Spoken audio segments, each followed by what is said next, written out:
fuel in US dollars. Today, they are buying it in Kenya shillings. If you ask any Kenyan company that is selling fuel, our oil marketers across Kenya, they are very happy with the deal we structured. And number three, we have removed pressure on the US dollars. In fact, when I came into office, there are many companies who were considering relocating from Kenya. Why? Because if you can't have foreign currency to pay your dividends for companies that are not Kenyan, there was a backlog of almost 8 months of companies that had not paid dividends for their investors because there was no dollars in the market. Today, I have made sure that though the dollar is high, but it is available. Mheshimiwa Rais, katika siku kuu ya Jamhuri ulisema kwamba uchumi wa taifa umeimarika. Kabisa. Siku chache kabla ya hotuba yako, Naibu Rais Rigathi Gachagua alikuwa amesema huenda kachukua muda hata wa takriban miaka 10 hivi katika kushughulikia masuala muhimu ya wananchi. Wakati fulani Waziri wa Fedha Henry Rotich akasema kwamba hapana. Waziri wa Fedha Njuguna Ndung'u akasema kwamba hali ni ngumu kwa taifa, hasa kulipa mishahara na masuala mengine ambayo yanahusiana na fedha. Hali ya uchumi iko vipi Mheshimiwa Rais? Na tukisalia hapo, Prime CS Musalia Mudavadi amesema 3 years. You know, to quote him verbatim, he's forecasting a difficult 2 to 3 years, asking Kenyans to bear the burden. So just like Kitu here is asking, during your manifesto launch, Mr. President, you called it the plan. Is there a plan for economic recovery? Because you are saying this, your deputy is saying another thing, Treasury CS, a different thing, Prime Cabinet Secretary. I mean, this should be one government that speaks in one voice. And Kenyans themselves, Mr. President, wanaumia. Wakenya wanasikiza pia, huyu anasema hivi, huyu anasema hivi. Tuliza boli. Tumelituliza. Nani anasema kweli? Sikizeni. Nimesema hivi, nataka kuwajibu nyinyi wote watatu. Mimi nimesema, if you read my statement, I said our economy today is out of debt distress. And that is the truth. For your information, if I didn't step in, let me even say, if I wasn't president, the kind of decisions I have made, very difficult decisions, you know, very painful decisions. Decisions that I know they will cause pain, but it is better we make those decisions now than get Kenya into debt distress. There are almost 8 countries in our continent, including one that went into debt distress. I don't want to mention countries, you know them, last almost 3 weeks or 1 month. That is the worst thing that can happen to any country, to go into debt distress. We are now out of debt distress. Our economy is stable, but the difficult patch is still there. We still have to navigate. All we have done is to avoid the cliff, right? That we have avoided because we have negotiated, we have put brakes on expenditure. We have negotiated a good package with the World Bank, with IMF, with development partners, with bilateral countries, China, Europe, and everywhere. And that's why I have been on the road so many times. People ask, what is he doing? It was necessary for me to step in and stabilize so that Kenya does not go into debt distress. Let me tell you what Ndung'u was saying. Ndung'u was in parliament. That's actually where I was headed. He says the government is broke. Ndung'u was in parliament, and he was being pushed. Oh, you need to do this more. Ndung'u was telling them, look, we don't have the kind of money you're talking about. We don't have money to increase this and to increase this and to increase this. That is the correct position. We have, and that is why we are cutting back on many aspects, because this is what is required at this point in time. It is the difficult decisions we have to make now so that tomorrow looks better. Mheshimiwa Rais, ufafanuzi wako wa uchumi kuimarika ni nini wakati ambapo Wakenya wengi wanalamikia gharama ya maisha? And you see, what Musalia is saying is for us to be able to get to a place where we can say we are good, you know, that things are moving, there is money in the pocket, we can feed ourselves, we can do everything. It takes time, right? How long? And It takes time because how long, Mr. President? You want me to say 3 months, 5 months, 1 year? No, you're quoting your Prime Cabinet Secretary who says 2 to 3 years. Relax. Yeah. Because we are not in charge of all the factors that will finally determine where we are going, let us give ourselves time. But I want to promise the people of Kenya that we will sort this situation out. Mheshimiwa Rais, unaposema uchumi umeimarika, ufafanuzi wako uchumi kuimarika ni nini? Hasa wakati ambapo Wakenya wanalalamikia gharama ya maisha. Number one, na ni vizuri umeuliza gharama ya maisha. Gharama ya maisha inachangiwa na vitu vitatu. Ya kwanza ni gharama ya chakula. Right? Na nikisema uchumi iko na uchumi ya tumbo. Nataka nikuulize na Wakenya wenzangu, tumefanya lolote kupunguza gharama ya chakula? Yes, we have done major steps. The price of food items is today lower than it was a year ago. It is a fact. Lakini, of course, it's not convenient for certain people to accept. That's number one. Number two, globally, where is Kenya? Uchumi wa numbers, and these are not my figures. We've brought down inflation from 9 point something to now 6.8. Those are figures, global figures of the World Bank.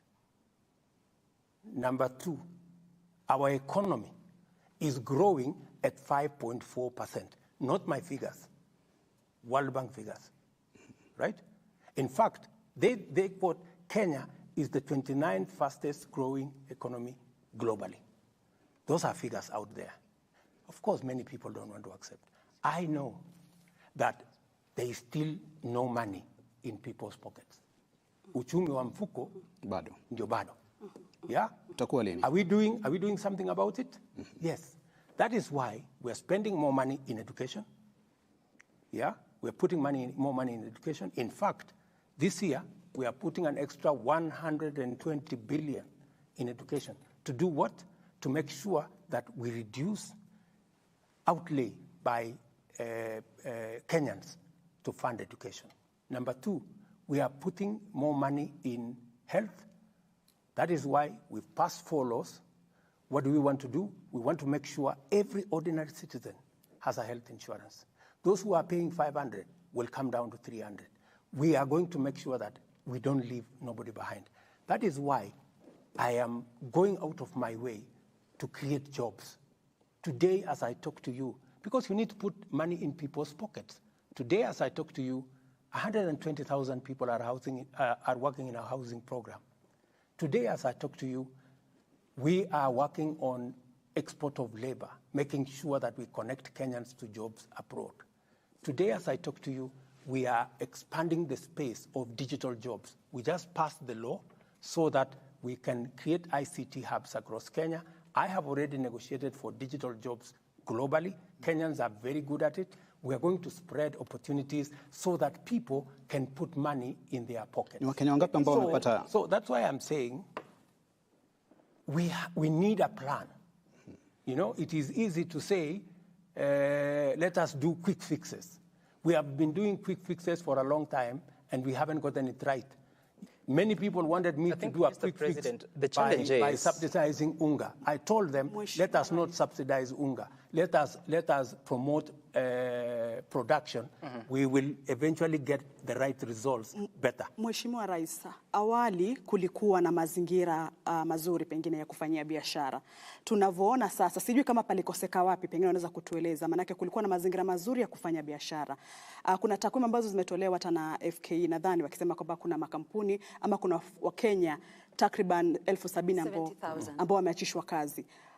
Katika serikali yako Mheshimiwa, palikoseka nini haswa pale mpaka mazingira ya kufanya kazi yakawa magumu kiasi cha kwamba 84% ya Wakenya wanasema kwamba maisha ni magumu, na hizi ni takwimu ambazo ziko zaidi ya 50 kwa mara ya kwanza katika Mkenya kusema kwamba maisha ni magumu na pesa haionekani. Na tukisalia hapo Mr. President, because it's just based on what she said, are you aware that 87% of Kenyans, your people, Mr. President, that is 9 out of 10, have opted to reduce on personal expenditure?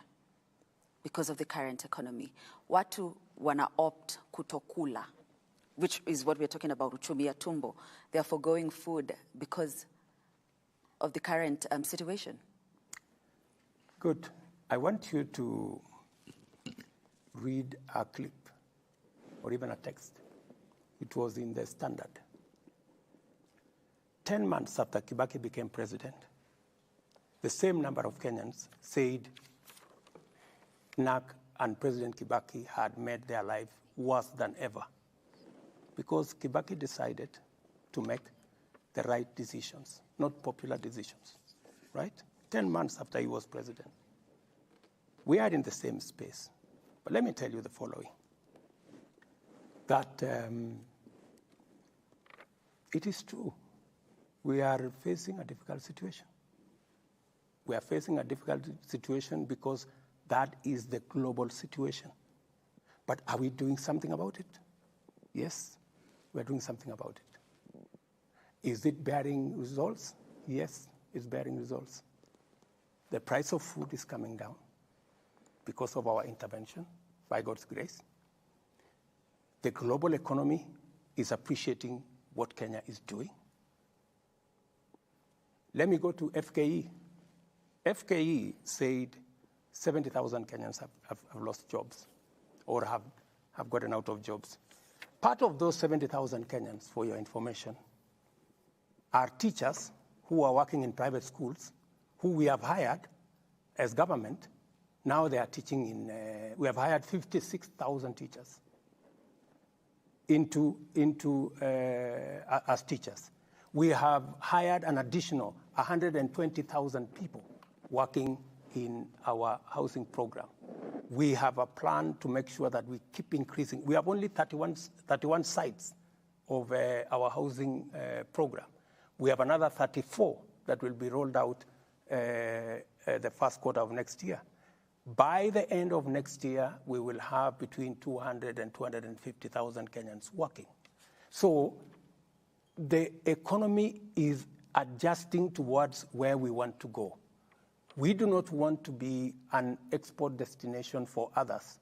We also want to produce what we should be producing. And that is why we are working on the difficult patch for now so that we can stabilize the future. Kwa hivyo Mheshimiwa Rais, unakubali kwamba Wakenya 70,000 kweli walifutwa kazi ama walikosa kazi? Sikubali, wao ndio wamesema. Mimi nimekuambia. Na wakaandikwa na serikali. Kumaanisha ni makampuni yaliyo humu pengine yalifunga wakatoka ndo wakaja wakaandikwa na serikali ama hawa walikuwa ni wa kutoka wapi? Waacha sasa nikwambie wale wamesema yale wamesema. What I have told you is what I can vouch. Have I hired 56,000 teachers? Yes. Are there 120,000 people working in our housing program? Yes. So as to what on FKE side, you need to verify the figures. Mr. President, Sam, just 1 second. You have talked about pain and that Kenyans need to, appreciate the pain and the process like President Kibaki did. And Statehouse and where you sit, you set the tone for whatever government agencies and officers below you do. That's correct. And you are asking Kenyans to be patient. You're asking Kenyans to tighten their belt. But if you look at your administration and Statehouse, to be specific, and other officials, look at foreign travel has been up 26% just this ending quarter to 1.1 billion.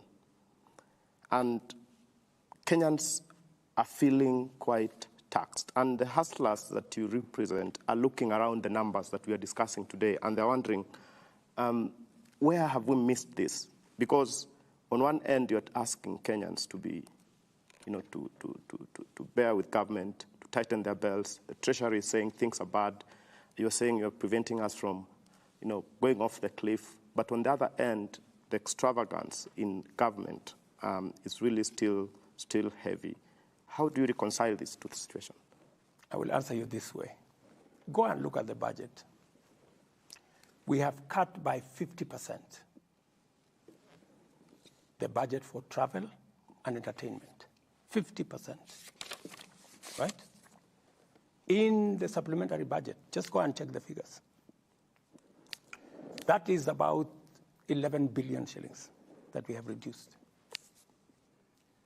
Have I traveled more than the former presidents? Yes. And I have traveled not as a tourist. I have traveled to sort out the matters of Kenya. If I didn't package what I have packaged to salvage our country from going over the cliff, we'd be talking a different story.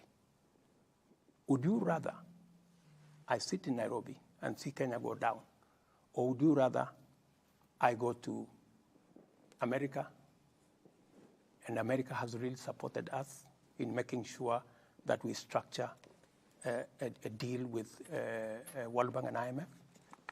Would I travel to China to make sure that we structure the bilateral deal that will see all our roads come back? Would you rather I don't travel, or I travel to South Korea to sort out the problem you see in our electricity space, that we now have money to do what the investment we have not done in the last 10 years in our energy transmission? The reason why you find the blackouts, and is the challenge we have with our transmission infrastructure. And I have found resources to now sort that out. So would you rather I sit here, or I look for the bilateral agreements that will give Kenyans an opportunity to work abroad and to work at home on digital jobs? This is what a president is supposed to do. And I can account for every shilling that I have spent on my travel. And let me say this. On the budget of Statehouse,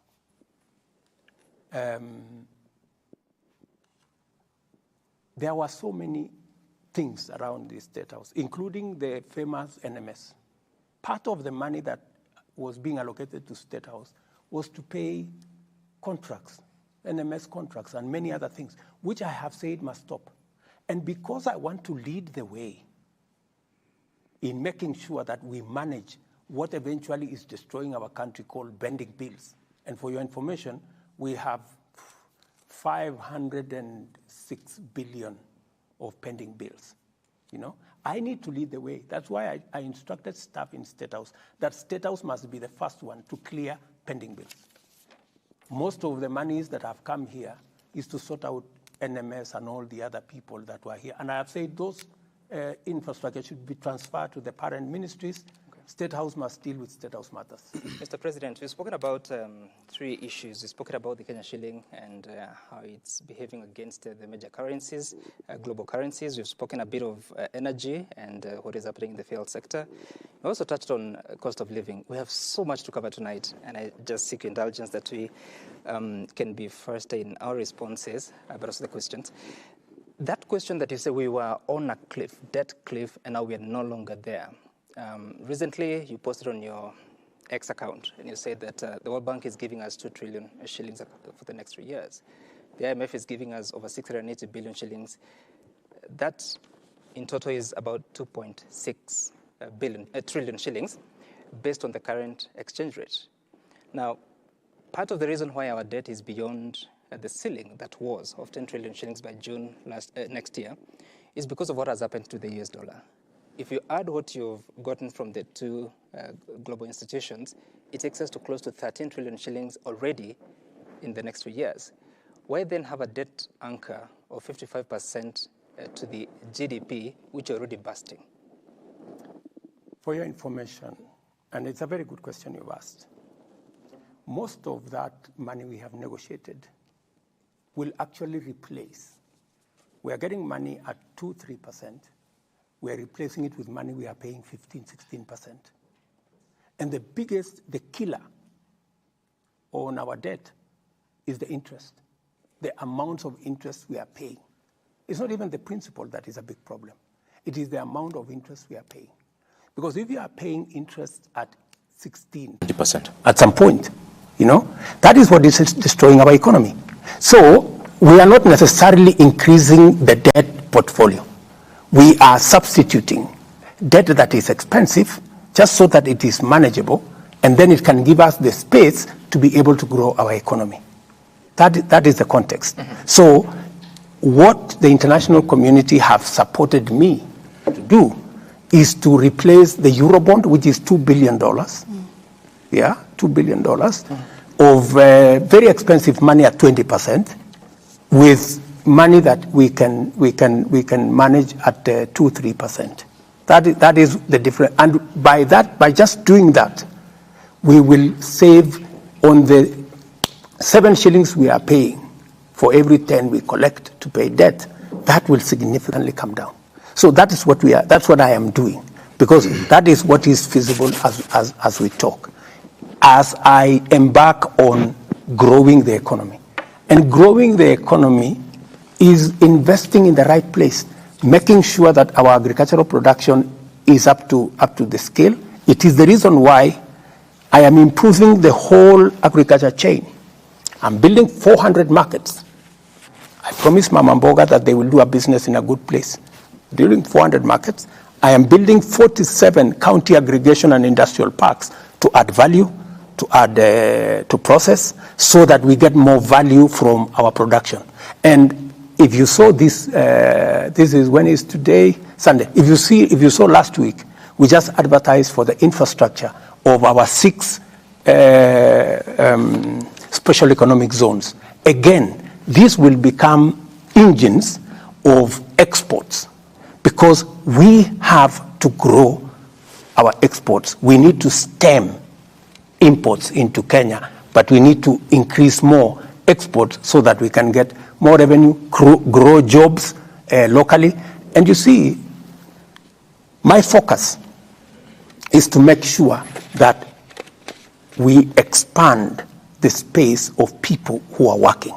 And it is going to be deliberate. It's going to be difficult, but it must be deliberate. That is why housing is one plank where we're going to create jobs.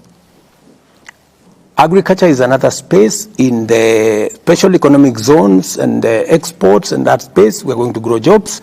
The digital space, which I have negotiated with Facebook, I've negotiated with Meta, for us to have digital jobs in Kenya. You already know that the number of people who are working in the digital space, and we are going to export more labor. As I talk to you here, there are people being trained in NYS today for people who are on the space of export of labor, because we have to have identify them? Interventions. We have to have. I mean, it is different. They are nurses. There are adverts that the Ministry of Labor goes out to look for them. Mheshimiwa Rais, kuhusiana na ada ya nyumba umeitaja, unafahamu kwamba kuna Wakenya wengi bado hawajaridhia, licha ya kwamba kuna agizo kutoka mahakamani, na nakumbuka juzi ukiwa kwenye mkutano wa diaspora pia ulisisitiza ukasema kwamba housing levy lazima itekelezwe na kadhalika. Hebu tuelezee, kuna mabadiliko yoyote baada ya mahakama kutoa agizo lake na wewe kuendelea kusukuma kwamba ni sharti Mkenya atozwe hii ada ya nyumba? Mahakama walisema hivi. Mahakama walisema hii ada ni sawa kama Wakenya wote watalipa. Right? That's what they said. They said it should not be discriminatory. Mr. President, they didn't say that. Kuna mkakati la exactly what they said it is as it is discriminatory. And therefore unconstitutional. No, you interpret it. The problem of unconstitutional was made by the media. No, they said it's null and void. So if it is unconstitutional, why did the court say we should continue to collect? Because of application for stay orders. How do we continue? No, how do we continue to do unconstitutionality? No, Mr. President, at least we can agree on what the court said. Yes. And the court said that we've looked at everything and we arrive at the decision that this is discriminatory. Because of that, it doesn't agree with the constitutional Article 10 on governance. And therefore it is null and void. No. Kingine ambacho labda Mheshimiwa Rais nikuongezee, ilisema mahakama pia ilisema kwamba hakuna mkakati maalum kupitia KRA jinsi fedha hizi zitakusanywa. Absolutely. Now that is what they told us to fix. And that is why we now have a law in Parliament. What the court said there are institutions that are not paying. There are groups that are not paying, that are not paying in the current setup. And we have said we are expanding the net of the payers. It will give us actually more money so that we can do more houses, which is a very positive thing that the court has done. And they have said, establish a mechanism how this money will be used. We have put a mechanism in law how it's going to be used. Let me tell you, good people, you know, we can argue about this or that or the other. My question is, do we have a problem of housing in Kenya? Yes. Do we have a problem of jobs in Kenya? Yes. Can we sort out? Because, you know, it is one thing to argue, even if you are a judge. And I am sure that is what went through their minds. Because the judges are also Kenyans. They know we have millions of young people out there who are jobless. A story was carried, for example, in one of the media houses here. I think I saw it on KTN, saying the crime rate in Ruiru has gone down because there are many people working in the housing program in Ruiru. I did not make the story.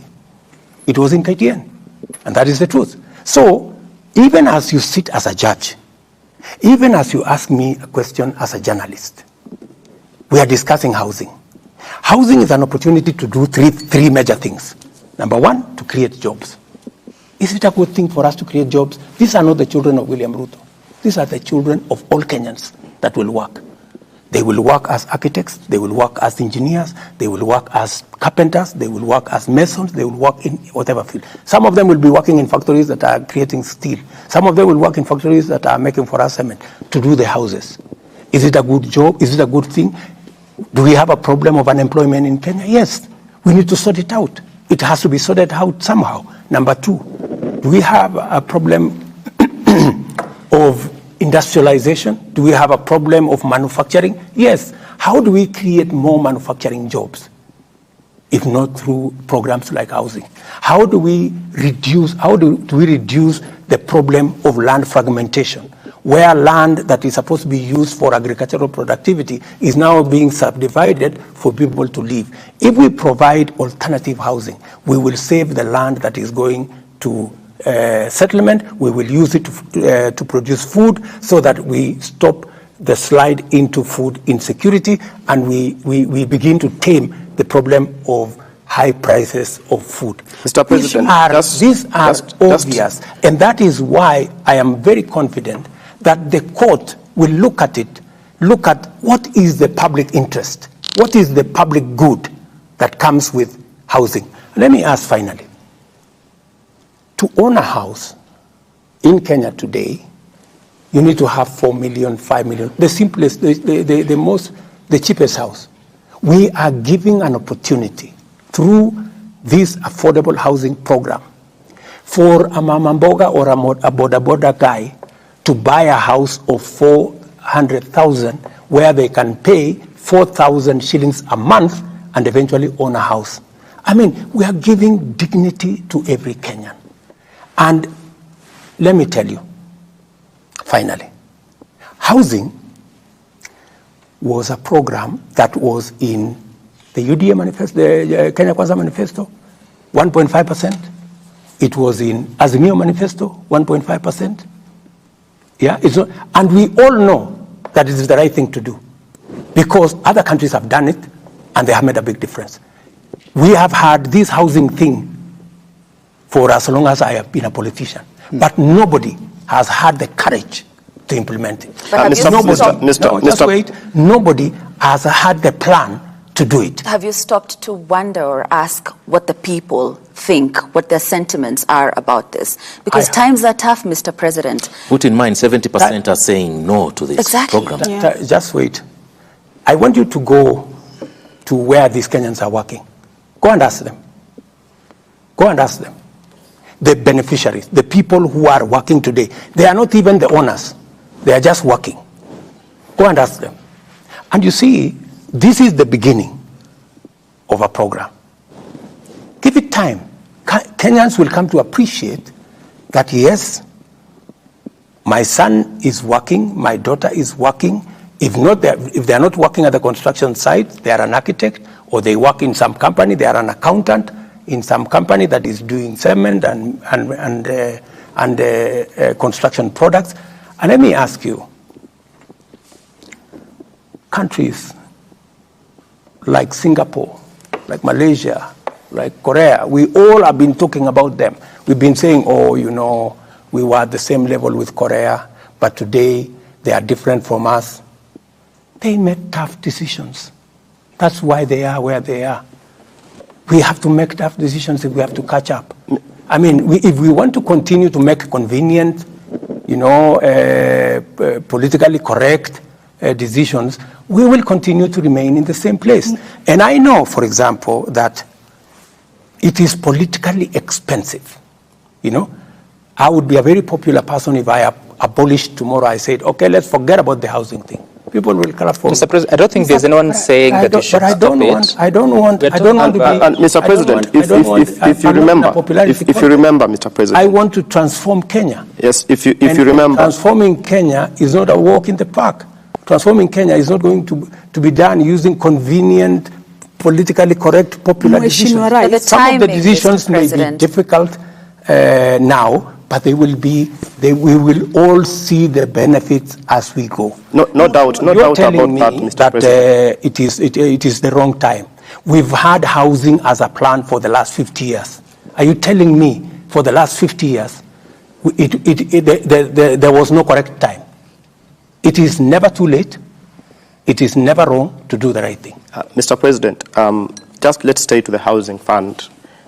Because when it started and you were walking around the country and selling this dream to many Kenyans, you told us this was a fund and we will contribute. And if you didn't want the house or didn't benefit, at the end of the day, you would get your money out at some point. Then overnight, in Parliament, it turned into a levy and a tax. What really changed and what caused you to move from a fund which was really, really contributory to this discriminatory fund that even the court has found to be? And does this mean that this plan changed overnight, or what really happened to cause you to make these changes? And just to stay on that point, was it necessary that we would start all these funds together in terms of, was it a must that you start the housing fund? You are here fighting the fire of housing. Again, you start the health crisis. Before this is done, even it's off, you are dealing with the taxation, And because of that, nearly every government agency is now waking up with taxes. So you find, levies going up by 3,900%. You find even pets now they're going to be taxed. And Kenyans are wondering, what has happened? Do you feel that you're out of touch with the people that you lead? Because then it will explain some of the decisions that you're doing. Thank you very much for asking that question. Let's start with the levy. I proposed a fund. Yeah? There is a principle in Kenya today called public participation. It went to public participation. And Parliament, when coming from public participation, came and said it should instead be a levy. Right? And as president, if the people said they wanted this changed into a different way of doing it, I agreed that, okay, let's go this way. But what did I do to make sure that it captures everybody? We changed the design of the whole delivery of the housing so that now we have social housing for the people at the bottom of the pyramid. We'll pay 4,000 or 5,000 shillings and get a house. We have affordable housing for people in the middle who will pay between 5,000 and 15,000 every month. But we have also included 30% of all the units to include the people who largely are the contributors. You know, the people who are the biggest contributors, the people in the middle class, who will pay now between 15,000 and 30,000. So we have made everybody a beneficiary, you know, in the chain, again, to mitigate against what you're saying. And what have we done? Mortgage today is around 17%. What we have done is that we have now reduced the mortgage. We are using the fund to mitigate the mortgage that you pay. And it is now gazetted that the people who will buy social houses, their mortgage will be at 3%. The people who will buy affordable houses, their mortgage will be at 6%. And the people who will be buying the market houses, we will reduce their mortgage by half. Even you. Instead of paying 18%, you will now have an opportunity to pay at 7%. So that way, we have carried everybody, making sure that everybody who is paying has a chance to own a house. And that is how we are delivering. Mr. President, on the question of accountability, because it is good that you highlight what happened with the public participation, and you say that Kenyans said they don't want it as it was structured that time. You also attribute responsibility to Parliament that they decided it should be a levy. Then you say, yourself, you say, let us change how it works. So I see a bit of distribution of responsibility. But did Kenyans tell you they wanted to be a levy or a tax? What Kenyans told me is that they want jobs. Yeah? On that particular question, Kenyans the participation was on the housing levy, Mr. President. But you know, when Kenyans tell you they want jobs, it is you as a leader to figure out where those jobs are going to come from. And so you presented a housing levy in the finance bill of 2023. I presented to the people of Kenya housing, and I told them I am going to create jobs using this housing. And they agreed with me. And I have created jobs using housing. The mechanism of delivery could be this way or that way. Did I make a commitment to the people of Kenya that I'm going to implement housing? Yes. Did I tell them we will create jobs using housing? Yes. Have I implemented the program on housing? Yes. Have I created jobs using housing? Yes. That you did and you are doing. And you see, Mr. President, sorry for this, but Mr. President, you are saying that you promised all those things and you are doing. But when people tell you, we don't want it, it is too expensive for us, you change it from a levy, from housing fund, from a contribution to a tax that is not even, you can't recoup it after the 7 years. How did the translation into that become? You see, Sam, you know, you're splitting hairs. I'm not splitting. Yes, you are. Because what you are saying, you're trying to find fault. What is the greater good? What is the national interest? I mean, to you, does creating 120,000 jobs register anything good? It is a good thing, but I'm asking you about public participation.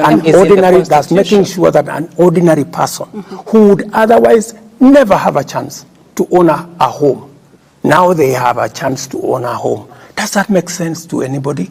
Yes, it does. And so you see, if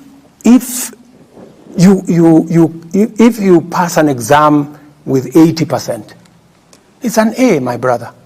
It may not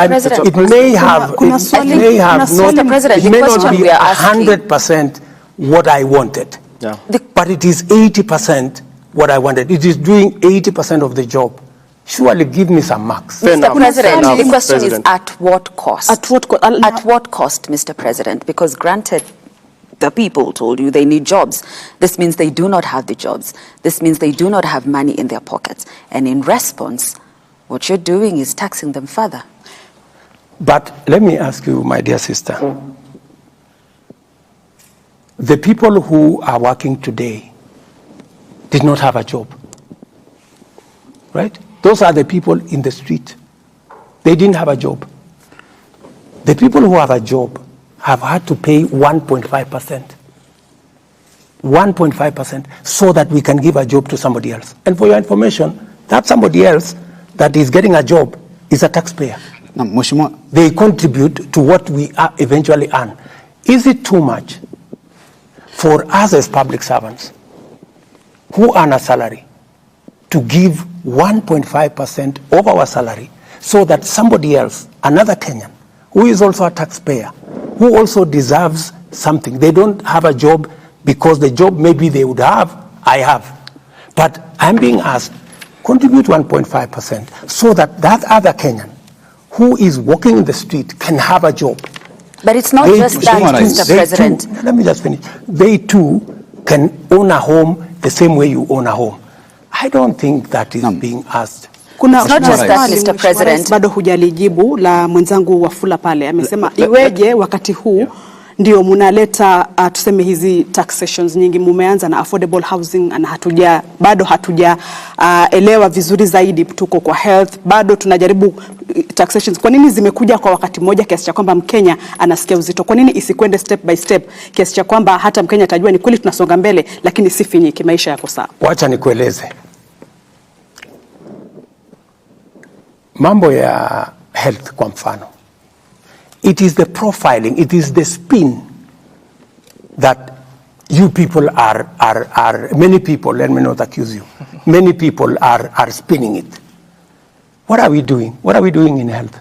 We are saying in health, we want to reduce those who are, and they are, by the way, the majority of the people who are, when I spoke about hustlers, people thought I was not serious. I was very serious.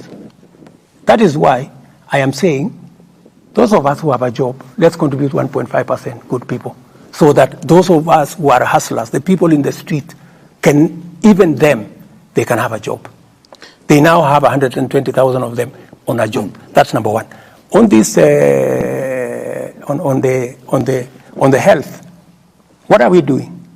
We are saying three things. Number one, for the first time,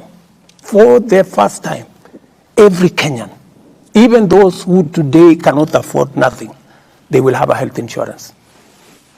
For the first time. Number two, those who, and the kind of unfairness that there can be. Mama Mboga is paying 10% of our income for health insurance. William Ruto, the president of Kenya, is paying 0.001%. Why?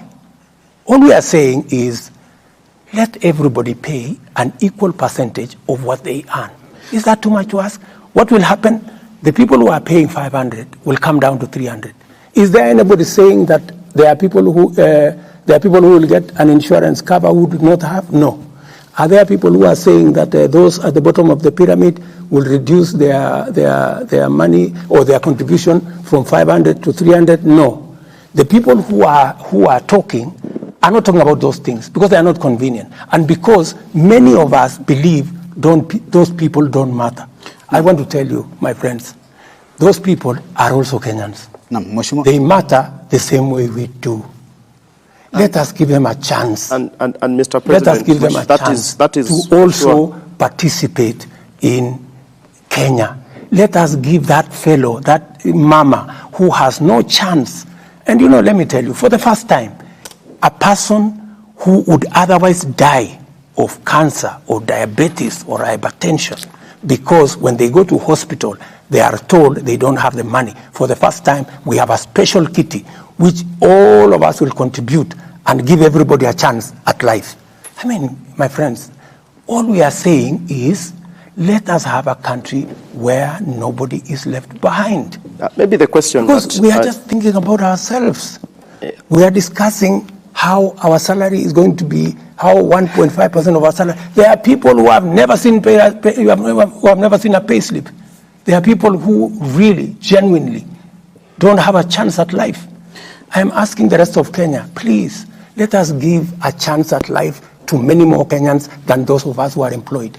We are only 3 million. We have 10 million people out there. Mheshimiwa Rais, umesema kwamba makato haya mapya ya bima ya afya yatashughulikia kila Mkenya kupata matibabu.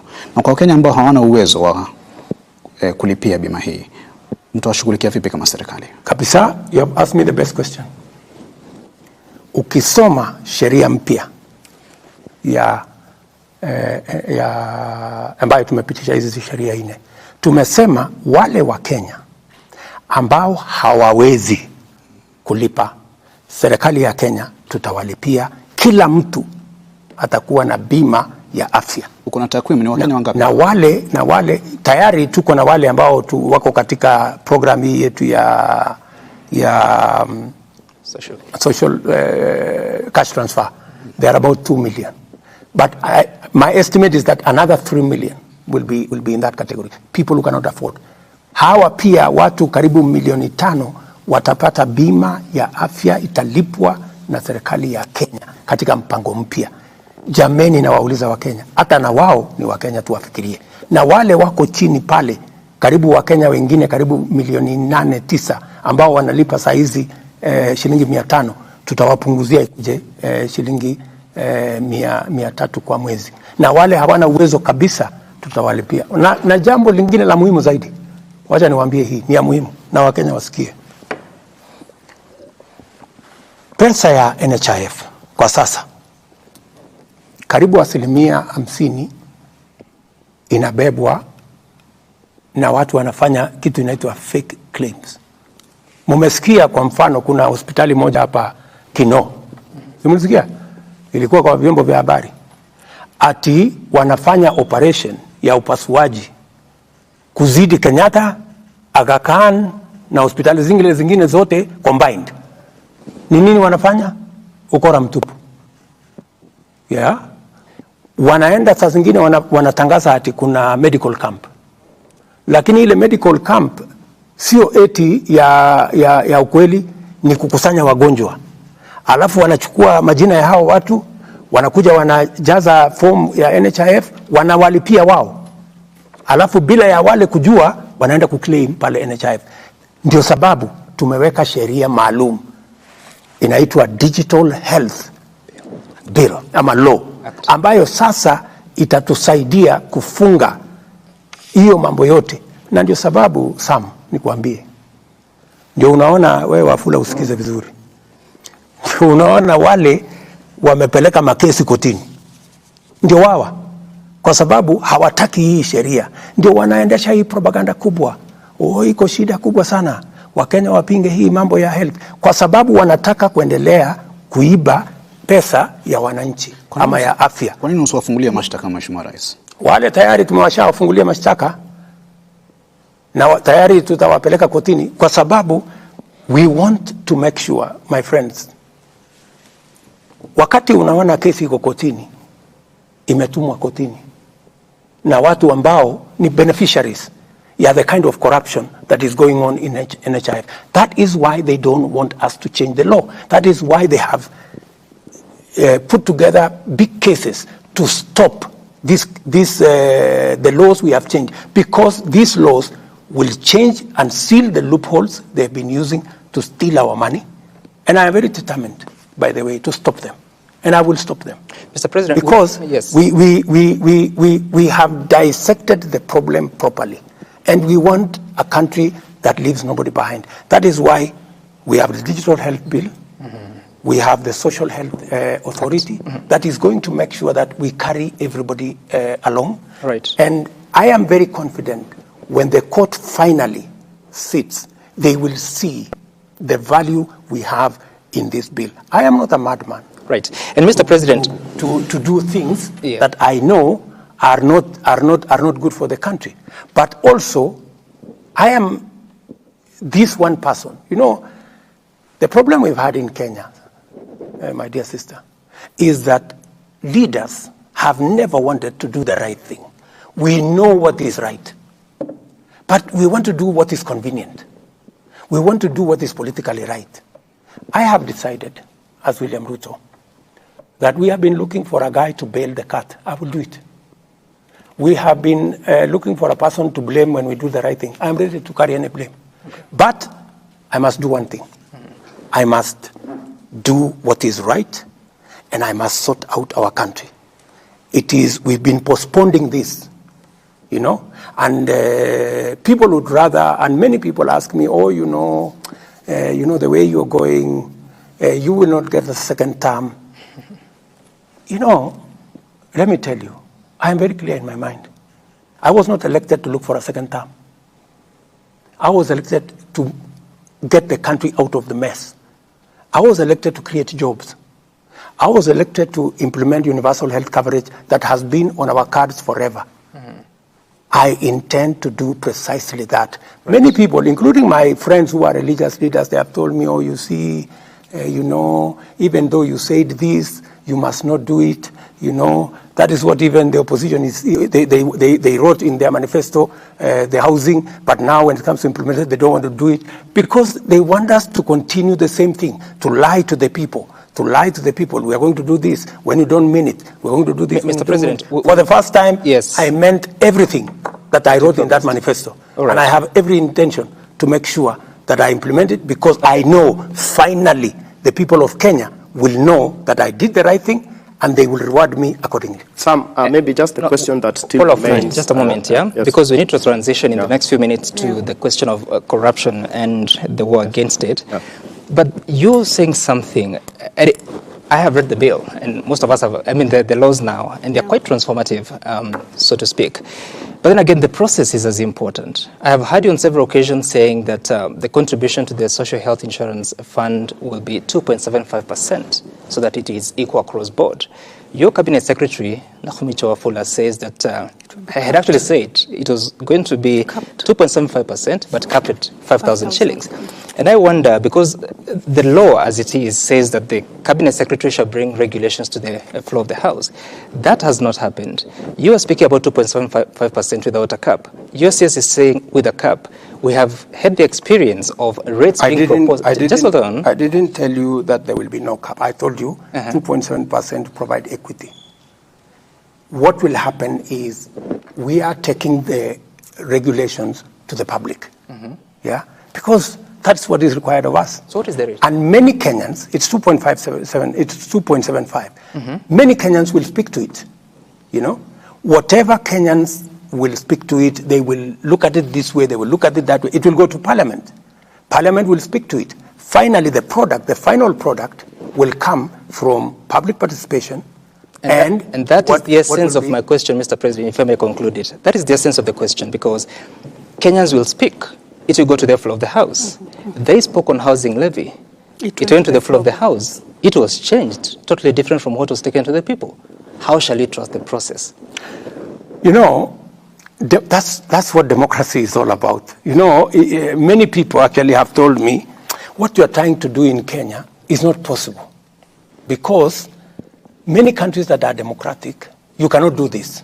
For you to do this, you have to be like country X, where the president says, and it's final. You know, that is what happened in other countries. I don't want to mention countries. Yeah, this only happens in countries that are not democratic. But I'm telling them, I will persuade the people of Kenya. That's why I'm sitting here. I am sitting here to persuade the people of Kenya. So that, because I know what we are doing is not normal. And by the way, it is not that I expected that it was going to be smooth sailing. I knew it was going to be difficult. Because what I am trying to do is transformative. What I am trying to do is to change Kenya. I am challenging the status quo. I am challenging what has always been there, the norms. And that's why even you guys, you look at me and you're wondering. But, you know, that's how we are going to change a country. Changing a country is not a walk in the park. Utahusisha wananchi katika hili swala? Kabisa, si ndio nimekuambia, saa hizi tumepublish regulations. Sasa imeenda bila mabadiliko yoyote kama imeenda kwa wananchi. Na je, hisia za mwananchi utazisikiza ama utazikumbatia? Vile wananchi walibadilisha housing levy, si nilikubali. So ikienda bunge, ikienda kwa wananchi, wananchi wenyewe waseme. It is not citizens that changed it, it is parliament. It's parliament. You should go and read the public participation report. I read it, and majority of them were opposed to the introduction of it. Go and read it again, and Parliament took into account the views of the people who went to for public participation.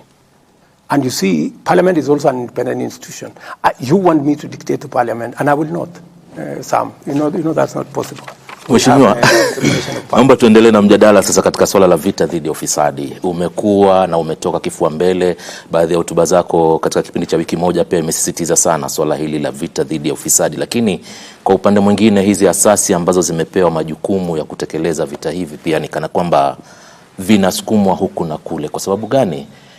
Nitakupatia mfano. Kesi ya Kimwarer na Aror hivi majuzi imetaja kuwa hakuna ushahidi wa kutosha. Kulikuwa na jitihada pale za tume ya ufisadi na maadili nchini katika kuhakikisha kwamba wanatengeneza kesi. Je, ina maana kwamba asasi zako kuna baadhi zinalegea katika kutekeleza wajibu wake, kwa mfano afisi ya DPP? Wondering what that meant. Because what we are doing now, for example, and I will come back to your question, because we are talking about corruption. Yep. How do we put mechanisms in place to stop theft, corruption, pilferage? And I have told you the greatest enabler that is going to make us overcome the challenge of corruption is through digitization. It is the reason why I embarked on digitizing government services. From 350, now we are at 14,000. We were collecting 60 million on e-citizen every day. Today we are collecting 600 million every day. My plan is that by next year, we should be collecting minimum 2 billion shillings on e-citizen every day. What does that do? It stops the corrupt. It stops people stealing. It stops pilferage. And for your information, let me just give you a statistic. KWS, right?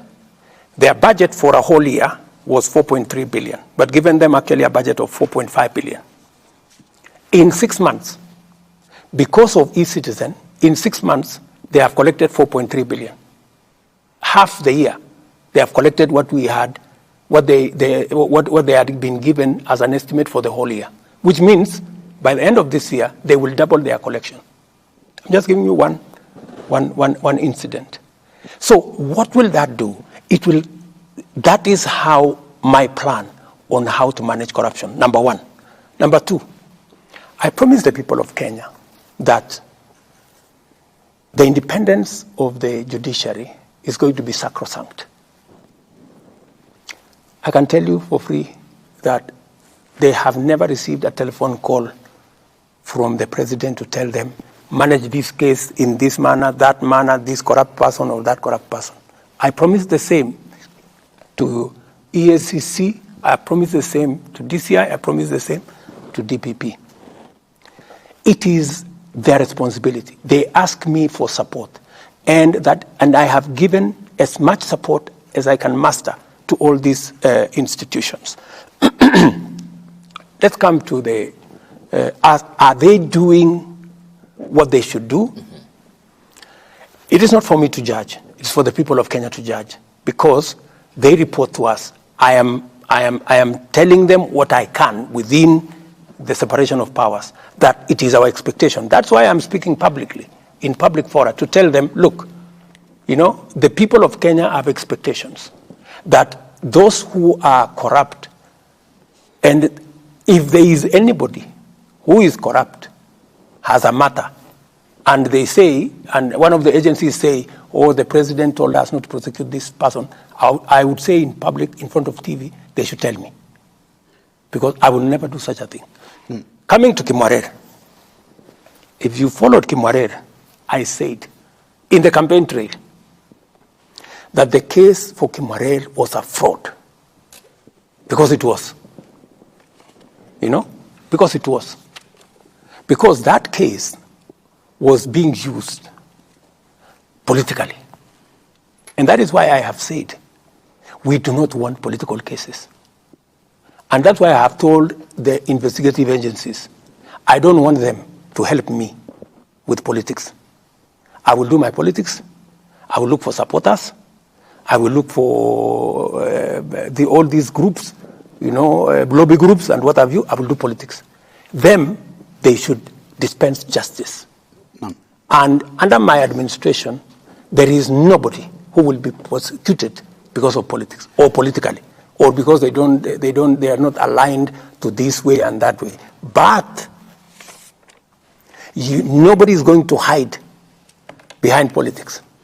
That because you are a politician, or because you are a friend of the president, or because you are a relative of the president, you cannot be prosecuted. That one I have said in public, and I have told every cabinet minister, nobody should go to their office and tell them the president has sent them, or they are a relative of Mr. X or Mr. Y, I will not send anybody to any office to do anything. They must do their job in accordance with the law. Mheshimiwa Rais, unaposema kesi ya Rod na Kimorer ilikuwa ni utapeli, unamaanisha kwamba hakuna pesa zozote za mtozo ushuru zilizopotea katika kesi hii inayohusiana na mabwawa ya Rod na Kimorer? Sisi ndio tulipoteza hiyo pesa kwa sababu serikali wakati ilienda ikasimamisha hawa contractor, the contractors went to court, right? Because they hadn't committed any crime. Number one, we were supposed to give them land to do the dam. You know, we didn't give them the land. The land was there, but somehow, and I don't want to accuse, I think we have said let's not talk about the past. Whoever was there decided they should not get the land because they wanted to frustrate the project. The land, the thing disappeared. The DCI was mobilized to go and get the contractor in Itare. You know, up to today, nobody knows what the problem was with Itare. They went to court. We have had to go and negotiate. I have had to go and negotiate with Italy, for your information, for us to settle, because we were going to pay 40 billion for nothing, without anything on the ground. So we've had to negotiate. So then, is there a correlation between your negotiations with the Italian government, and the president was actually here, of Italy that is there a relationship between that and the withdrawal of charges against all these accused persons? No, ask the court. I mean, the court has been going on. Yeah. What did the court say? There were no witnesses, because what happened? The court said this was a prosecution-driven acquittal. Because there's no longer any cooperation. And the reason I'm asking this question is because you stood at the steps of the front of this building and you said that you have agreed with the President of Italy to withdraw all cases against the farms in Italy, and Italy was also going to withdraw all cases against the government of Kenya. Correct. So I'm asking the question because initially there were several people that had been presented before court. Some of them, I think even the current central bank governor, Kamau. Is there a relationship? Because you said withdrawal will be done. When we talked about... Is there a consequence? No. What we said about the withdrawal was they took us to court in London.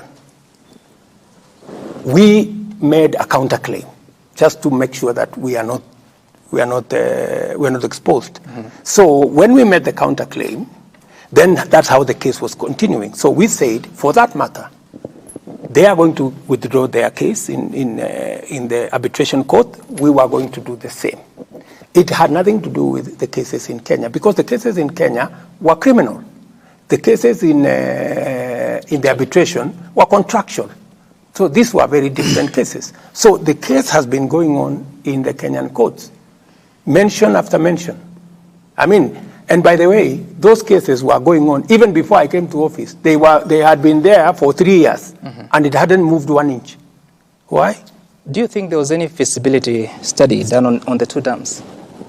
Do you know of any? That is now for you to determine. No, I'm asking because, you.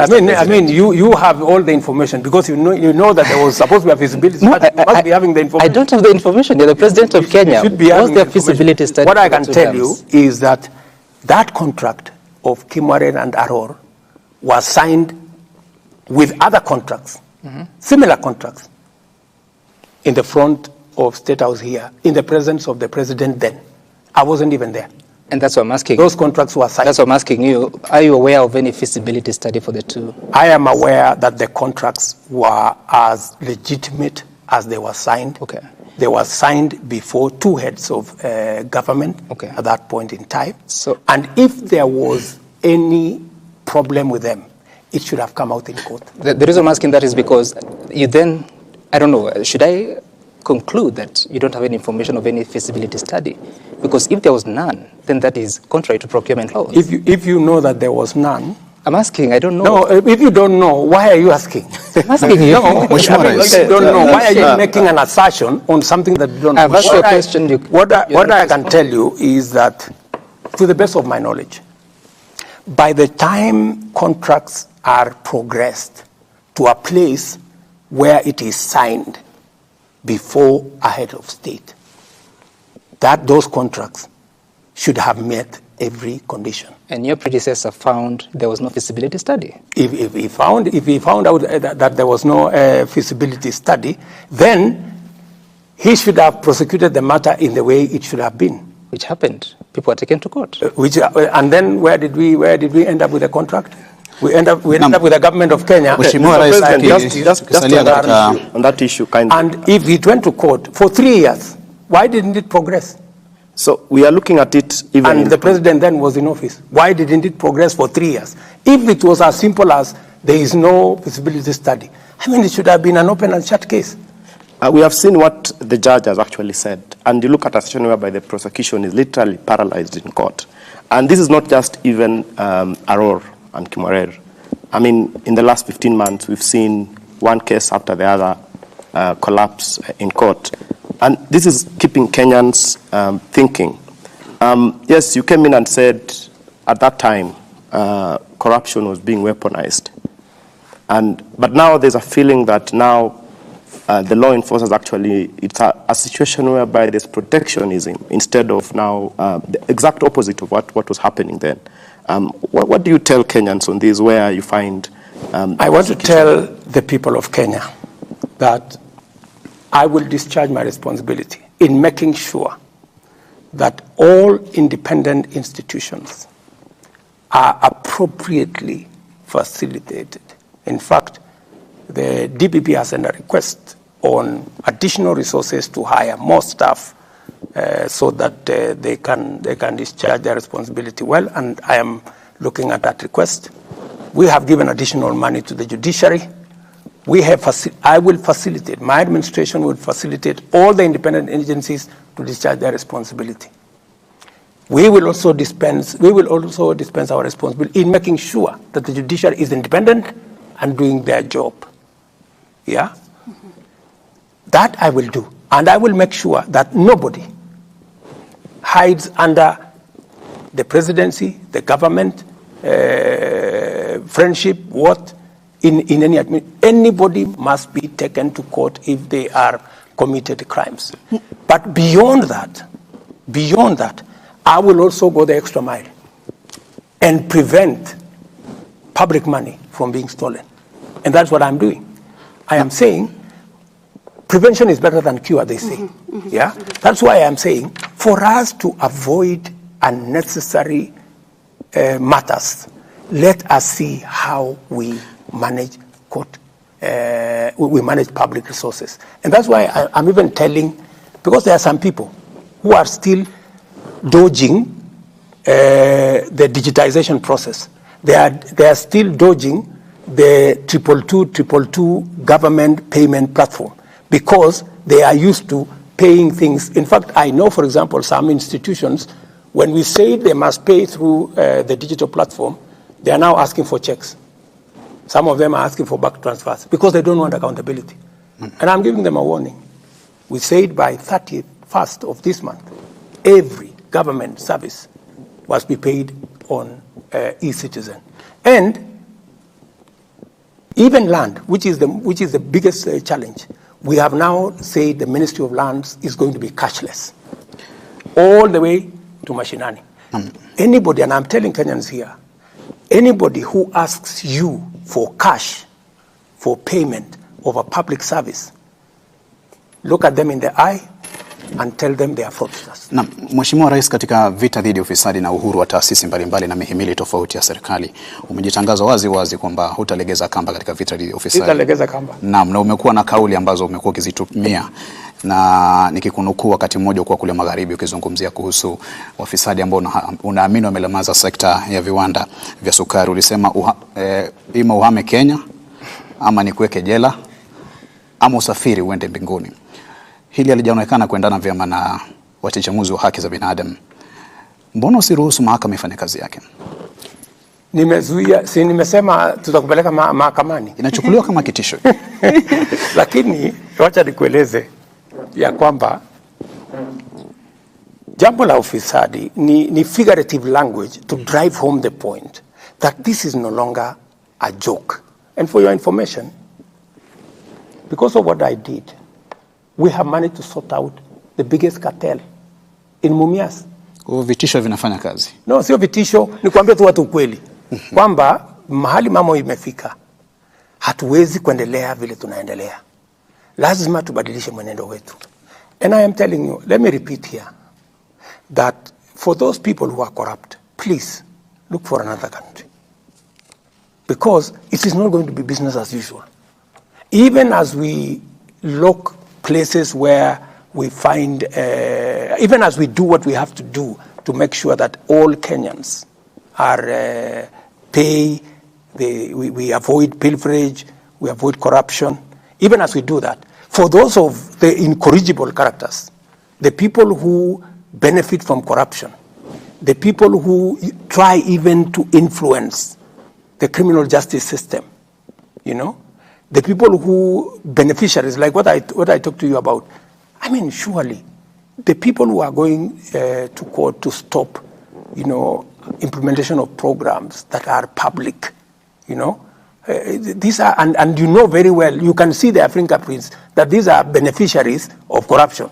They are so daring with impunity that they want to manipulate the whole system.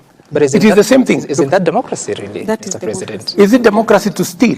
No, sorry. I'm talking about the question of going to court, especially for the programs you're talking about. No, I mean, I have no problem.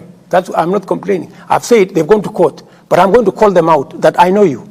I know the fellows who have gone to court. I know the fellows who are sponsoring this, because I know them.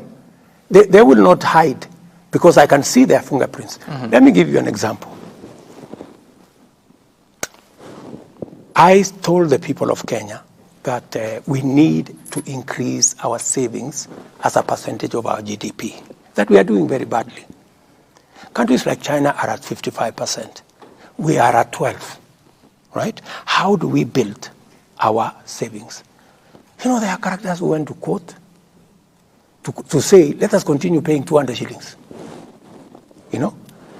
And then Kenya is rated among the last countries on age-old poverty, you know, because if you save 200 shillings, Bwana Wafula, how much money? Surely, we have so many people, and that is how we do not have a pool of resources in Kenya that we can use to drive our own development. That's why we go borrowing left, right, and center. So we went to court, right? They went to court. I mean, we passed the law 2014. They went to court. They stole the thing 9 years. Imagine, taking us from one courtroom to another. Then I called them and I told them, look at me in the eye, my friends. You have to stop this shit. You have to stop this nonsense. Yeah, it cannot continue like this, right? And they realized that I was not joking, you know. So we agreed on an out-of-court settlement, because they knew very well that they were beneficiaries of this whole conundrum. What has happened? Just let me tell you. We have wasted 9 years. What has happened today is that we were collecting about 1.3 billion at NSSF. Today, we are collecting 6.5 billion every month at NSSF. We are going to double, Sam, we are going to double the amount of money in our savings in the next 4 years, just as I told the country. You know, that is transformative. But it has taken some, you know, tough engagement with corrupt people. Right. You know, telling them it cannot continue like this. And I know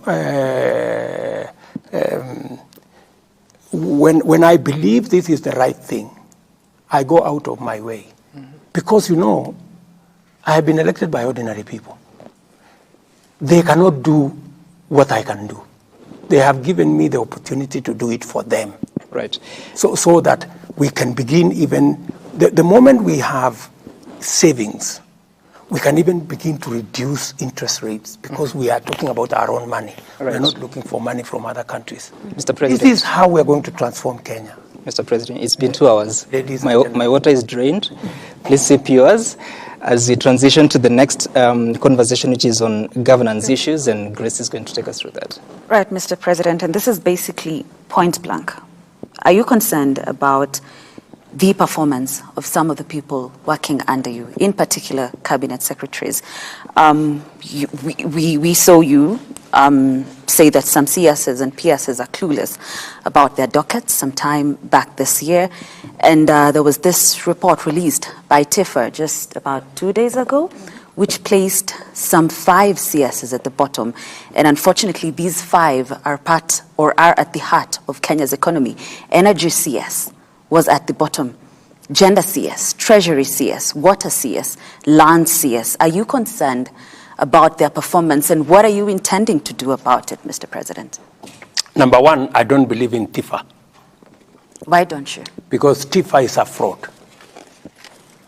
TIFA and all these opinion poll people, they are paid.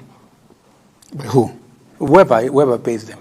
Because but you just said they told us many stories. If it was TIFA, I would not be president. They said I would never win. They made all manner of allegations. So please, let's not talk about opinion polls. Let's not talk about TIFA. And I have no quarrel with them. Wanaweza kuendelea na kusema ile wanasema, which is okay. Let's go to the performance minus TIFA. Yeah. But we can see the results. We can see the results because I'm saying we can see the results. You have dismissed TIFA, but say energy, which is at the bottom. This is definitely here because of the frequent power outages that have been experienced in the country. So it has to be true. It is not true. Let me tell you that, yes, we've had about 4 different blackouts. And there is a reason for it, and I want to tell the people of Kenya that, there is a problem. The problem is not about generation, because we have enough power in the grid. The problem is about investment. We haven't invested in our transmission lines and distribution lines in the last 8 years. Why haven't we invested? We didn't have a plan, number one, a clear plan. And where we had a plan, many things went wrong. For example, the 3 or 4 lines that are giving us real trouble, are lines that have been in court for like 7 years. We had a Spanish engagement with another group called Africa 50 that would help us connect the power from Takwel, the power from Ethiopia, and the power from Uganda into the grid, but those were never implemented. When I came into office, the first thing I did was, for example, there were transformers at the port for 5 years, and it only required 500 million. I paid it one day. That is why today we have connected power to Ortum. We are connecting power to Kitale from Takwel. We have so much power in Takwel, we cannot deliver it because there is no transmission line. What have we done? To be fair to, and I am not defending Davis, I just don't want him to be crucified for a problem that comes from afar. So what have we done? We have finally negotiated. I went to Korea. I negotiated a facility of 9 billion shillings. We are going to do 200 kilometers of transmission line, the ones that are part of what is causing the problem. We have finalized the procurement. Those will be constructed. We've also decided that because we do not have sufficient resources, we are going to work with the private sector. So we have another 8 lines, a total of 607 kilometers of transmission line that we have concessioned to a private sector for them to build the lines.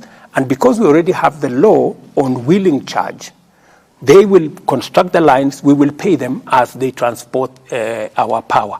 So we have a plan. And number three, we want to invest about maybe $100 or $120 million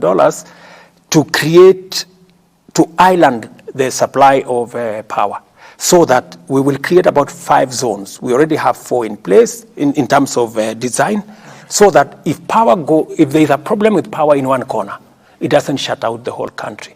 so that we isolate different places. It was supposed to be a factor of investment.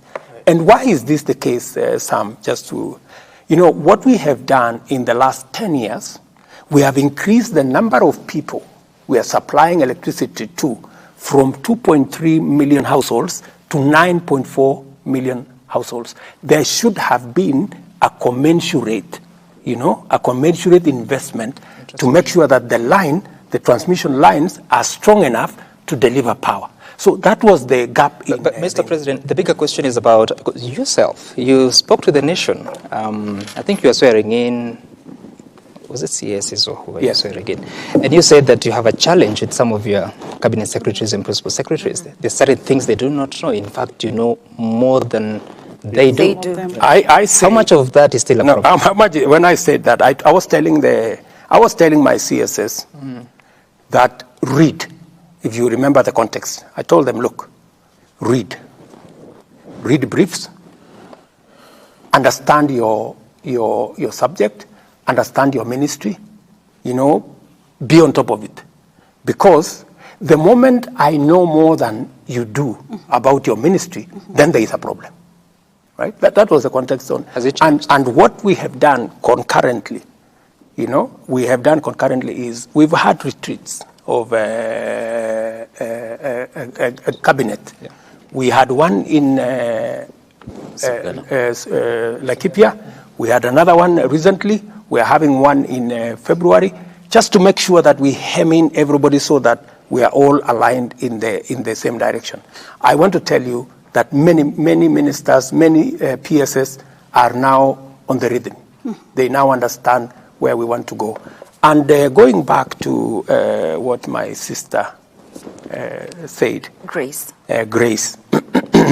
What Grace said. There is all that around, because the economy is difficult. So you will find people saying this must be the man who is causing problems. We have a problem with the energy. Then it is easy to blame the minister. But let me say a broader thing, in this context, that to be able to move forward as a country, there are three important things that we must do. Number one, we must control debt. Number two, we must control expenditure. And number three, we must find revenue. We must find revenue. Yes, I have gone out of my way, and I think we have a handle on debt. Mm-hmm. We're managing debt. Many Kenyans today are paying taxes. I am making sure that through digitization, we manage to collect as much as possible, and it is not lost. I know it is painful on some on Kenyans that they've had to pay more, but this is temporary, and this is work in progress. We are going to see how to improve that. The third most important thing, which is important to me, is how we control expenditure. Apart from cutting down on excesses, we also need to look at opportunities. Do you know that we have 287 agencies of government, parastatals and companies? 287. How much do I spend on these agencies every year? 250 billion. Yeah. If I could save 50, 60, 70 billion from these organizations, I would do a lot more, and I would not be pushing more people in the tax direction. And that is why we changed the law to facilitate privatization, to facilitate strategic investment, to facilitate merger of some companies, and to facilitate closure of some. Let me give you an example, because many people have been asking, so why does the government want to sell this company and this company and this company and this company? Taxpayers' money is being used to support many of these companies. Let me give you an example. I know many people are very sentimental about KICC. We said we want to privatize KICC. Let me explain to the people of Kenya. KICC is an iconic building. It is the center of the city. All of us, including myself. When I came first to Nairobi, I came to that photograph place where we are holding KICC at the top. And that will continue. People will continue taking photographs at KICC. But that's not why KICC was not built. That was not why KICC was built. It was not built for photographs. It was built as a national asset. Let me tell the people of Kenya, KICC today is valued at 30 billion. Right? How much money do we get from KICC? Last year we got 29 million. The other year we got, I think, 40 million. How much? 40 million. What a waste, you know? Because it is being managed inefficiently. I had to put 1.8 billion shillings to make it usable for Africa Climate Summit. Just imagine. So what I'm saying is, instead of having KICC as an office block, you know, the whole of that KICC there has offices of this person and that person, they are paying nothing. Right. Yeah?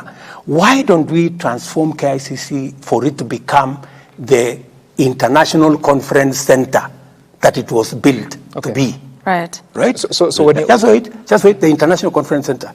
And you know how much money we should be making from KICC if it is worth 30 billion? Even nominally, we should be getting 3 billion shillings a year. How much are we getting? We are not getting 3 billion. We are getting 29 million. But Mr. President... This is an asset of Kenya. Mr. President... this is a property of the that people question about Kenya. Privatization of KICC, for instance, of course, there's work that has to be done, public participation, people give their views, and Correct. eventually the decision is made. So is the intention to sell it all, or is it a portion of it? The intention is to commercialize. The intention is to have a mechanism, a strategic investor, so that we need to make it a true conference facility. And if we make it a truly conference facility, it will give us more than 3 billion shillings a year. Today, we are getting 29 million. If you ask any ordinary Kenyan, would we rather continue getting 29 million? Would we do a strategic investment that would give us 3 or 4 or 5? Kwa hivyo kumaanisha, Mheshimiwa Rais, changamoto inayoikumba KICC imepita ufahamu wa kuweza kwa serikali kuweza kuihakikisha kwamba inapata kile inachofaa kupata mpaka mnakwenda katika mkondo wa kuiprivatize. Good question, my dear sister. KICC was not built yesterday. It's been there all these years. It has not happened in all the governments that came before me, right? And this is why I am proposing what I am proposing, so that we have a different, exactly answering your question. Wale hawakufanya, mimi nataka kufanya. I want to change KICC so that it makes money. Give me a chance to change KICC so that it makes money. Let me conclude by saying, because our international conference center at KICC is not working, it has no capacity to host. If you go there, if I didn't invest 1.8 billion, nobody wants to have a meeting in KICC because it is dark, it has no facility, it has no what, it is no toilets, nothing. So, what has happened as a result of underperformance of KICC? Do you know that Intercon Hotel is closed? Yeah. Do you know that Hilton Hotel is closed? Do you know that Crown Plaza is closed? Do you know that all these other hotels are struggling? Because we have no international conference facility. Conference facilities are the ones that support our tourism sector, our convention sector, our hotel industry. We not only want to invest or get a strategic investor for KICC, I am also going to get a strategic investor for Bomas of Kenya. We need to build another conference facility in Kenya, in Bomas of Kenya, and we need to build maybe 2-3 hotels in Bomas of Kenya. It is what is going to change the fortunes of our country, especially the space around tourism. Right. So let me persuade the people of Kenya, right? KICC is not being sold to anybody. KICC is not being taken anywhere. KICC will remain there. Those who want to take photographs, you can continue taking photographs. But for heaven's sake, allow me to get a strategic investor, and I am not going to do it at night. In fact, many people have been saying maybe we change the law to make it easy for government property to be disposed. That's not true. The reason why the former law was changed is because since 2005, or is it 2009 when it was implemented, we have not privatized a single thing because it was convoluted and it never went anywhere. Let me give you, Mr. President, benefits. Allow me, because this is a very important thing to me. Yes, so this is so when we said we want to commercialize KICC, there are companies, Grace. There are companies like Postbank. Every morning when we open Postbank, we lose 3 million. In the last 5 years, we have lost 1 billion shillings every year. How much? 1 billion shillings every year. Because nobody wants to make a decision about Postbank. I want to make a decision about Postbank. I want to get the employees who are working in Postbank. I want to second them to other institutions. We close down Postbank. We stop losing 1 billion shillings. Every year, and we do something with the fund that is there instead of taking money from the fund and spending it. And we are just being not prudent at all. Let me give you another example. Because this is what I want to do. This is what we are talking about. When we talk about privatization, we are not talking about just sale. We are talking about 4 or 5 aspects. There are places that will be leased. There are others that you will get strategic investors. There are others that you will get that you will take to the stock exchange. Let me give you another example. Kenya Pipeline Company. Kenya Pipeline Company is a company that is worth 300 billion Kenya shillings. How much? 300 billion. 300 billion. How much money are the people of Kenya getting from Kenya Pipeline? I think it is only once or twice that we have gotten 1 billion a year. Otherwise, we get 200 million, we get 300 million. This company, Kenya Pipeline, should be giving the people of Kenya 30 billion shillings every year. So is it mismanagement or? No, it is just strategic thinking that is not there. And that is what I want to do. Okay. It is just strategic thinking. What's KCC? I'll come back there. What we need to do is, there are people who still that mentality, mali ya serikali si mali ya mtu. No. Mali ya serikali is our collective property, and it has to be managed well. And I have a responsibility to the people of Kenya that it is managed well, and I intend to manage it well. What have I done? I have changed policy. I brought the policy, because it is in my manifesto. I brought policy to cabinet. We said we need to change what we call government-owned enterprise policy. Ownership policy. As an owner, every shareholder demands money for their shares. We are the shareholders. We demand money from the companies that are owned by government. So what do we need to do, for example, in Kenya Pipeline? Right. Kenya Pipeline, there is nothing strategic about Kenya Pipeline. This is just a transporter of fuel. That's all. It's a matatu for fuel. So what do we need to do? First, I have told them this year, they must give us a dividend of 5 billion this year. And they're going to give it. Because I have told them, you have to stop all these shenanigans. This is public asset. We cannot be taxing Kenyans when there is an asset here that should be giving us So money. how do you arrive at that target Of? 5 billion? It is the initial money, but it should actually be 30 billion every year, because any economist will tell you if your asset is this much, 10%, even if you were to, because if we were to sell Kenya Pipeline at 300 billion, we would get 300 billion, put it in a fixed deposit, we earn 30 billion every year. And yet we have money sitting inside there. Okay. So let me conclude. Let me conclude by saying. Please. Let me conclude by saying this. And I'm sorry, I have to explain to the people of Kenya some of the things that are being, misconstrued to mean that we're not being prudent. I brought policy and I said, we are going to make sure that every government asset gives money to the shareholder, the government of Kenya, so that we look for additional revenue, because we cannot borrow. We have pushed Kenya enough on taxes. The only other way to raise money is to sweat our assets. Yeah? Is to sweat our assets. We must get our assets to pay us dividends. That's why, for example, Kenya Power, we have removed 4 directors that I appointed into the board to allow the private sector to appoint directors, because we want it to be run with the private sector support, right, because we value what the private sector has to say.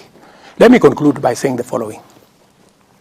Why is this in the right direction? Let me answer what this good man has said. KCC, for example. We want to have a conversation with farmers. We want farmers to own KCC. We want to give them, we want to see with them, already dairy board were in India. The Indian equivalent of KCC is paying farmers higher than our KCC for the same product, and is charging the consumer lower than we are charging, because they have built in much more professionalism, much more. So we want to do that. And for Mwea, I know there is a problem, Mwea rice mill. We started Mwea rice mill way back in the 70s when there was no rice mill. Today, we have 100 rice mills in Mwea. Mr. President, we don't have to own it. We want to give it. Yes. In fact, the reason why we are discussing Mwea rice mill is because we want to give it to farmers. Okay. And there is no other way of giving it unless you take it through a process. Mr. President, we cannot exhaust the list of 11 firms that are to be privatized. But I want us to spend some time and talk about the diplomatic status of the country, of Kenya, in the regional and global space. Do you want to take us through that? Yeah, pengine Mheshimiwa Rais unaweza kutueleza uhusiano wa Kenya na nchi zetu jirani, tukizungumzia pengine kama Uganda upo vipi? Tunakumbuka kwamba kulikuwa na lile swala la uhusiano wako baina ya Rais Yoweri Museveni kuhusiana na oil deal. Sijui kama uhusiano wenu upo vipi kwa sasa? Is that the only around that space? No. I can ask the question is Tanzania. About, okay. Yeah, I think you need to ask exactly. Of late, we've not seen there's Mama Samia kiasi pia amekuwa kirusha maneno kuhusiana na namna taifa letu linavyoendeshwa na kadhalika, jambo ambalo tunatuuliza. Juzi umesema unakuja na visa free Kenya, watu watakuwa naingia. Je, katika muungano wetu pia wa Afrika Mashariki protocols zinasemaje kuhusiana na kauli ambayo ilitoa pamoja na uhusiano wa jumuiya? There are also concerns on Jamhuri Day, the notable absence of Yoweri Museveni, Samia Suluhu Hassan, Paul Kagame, Evariste Ndayishimiye as part of that. Okay, let me start with yours. Do they normally attend Jamhuri Day? No. So, I mean, how do you ask about absence of somebody who normally is not? Were they invited? We didn't invite them. And they came, some of the people came just because we are East Africans. Do I attend the national days of the other countries? I don't. So does that mean that there's a problem? No. So let's leave that one there. Number 2, the relationship between Museveni and myself are perfect. The relationship between Kenya and Tanzania is perfect. The relationship between Kenya and Tanzania is perfect. On the visa issue, today, forget about my announcement, you don't need a visa to go to Tanzania. Neither do you need a visa to go to any country in East Africa. So the fact that we are actually formalizing what is already in place. So there is no contradiction between our visa-free and that. But let me say one more thing, if you allow me. I've answered that one quickly so that you can allow me to say something else. Let me say this, because, let me tell you, the economy is very important to me. And that's why I want us to spend time there a bit. The economy is very important to me. I have told you that we need to raise revenue. Why am I targeting raising revenue from our assets? Look for the example, Safaricom. Safaricom was a small department in telecom. Yeah? What did we do? We took it to privatization. We asked Vodacom to come and Vodafone to come and invest. We gave them 40%. Then we sold another 25% to the public in Kenya. Today, the small Safaricom that was at the corner in telecom today is the largest company in Kenya. Today, the value of Safaricom is 360 billion. Today, Safaricom is supporting 1.2 million jobs. Today, Safaricom has given the government of Kenya, through taxes, in the last 15 years, 1.3 trillion shillings. Today, Safaricom gives government of Kenya 20 billion average every year as dividends. Now, my good brother, that is the value of privatization. A small company has become something. Let me give you another example. KCB. We privatized KCB. It was an underperforming institution then. Then the value of Safaricom, of KCB then was 600 million. That time, in 1988, when it was privatized. What is KCB today? KCB today, its value is about 120 billion at the current rate. 120 billion. It is in 7 countries. It has 12,000 employees. It has 33 million customers. The value of what privatization does. So let us accept as Kenyans that a company like Kenya Pipeline, we can privatize. It will give us money. Mm-hmm. It will give us revenue. Right. We should be able to look at what do we do with the port, what have other countries done, so that we reduce the pressure on taxes because we can raise more revenue by sweating assets that we have. Mr. President, taking you back to the question of the region. Yes. And specifically, President Museveni said that it cannot be that you're going to continue buying oil from brokers. And in fact, there's a change of policy in the Republic of Uganda to an extent that now their eunuch is the one that is going to import fuel. And there are other conversations, I'm sure you've seen them, that they want to go through the central corridor. Of course, it's at the initial stage of those conversations. Is Kenya becoming less attractive, less competitive in the region? And what are we doing to ensure that we continue to enjoy the place we have in a competitive manner? Because the Central Bank of Kenya Governor Kamuthuge has spoken to this question, saying that actually those other countries have better FDIs as you speak. And just because you want to answer those questions in a block, Mr. President, you were in China for many reasons, and Kenyans hope that you will come back with a deal on SGR so that we move away from a situation where our railway ended in the middle of nowhere.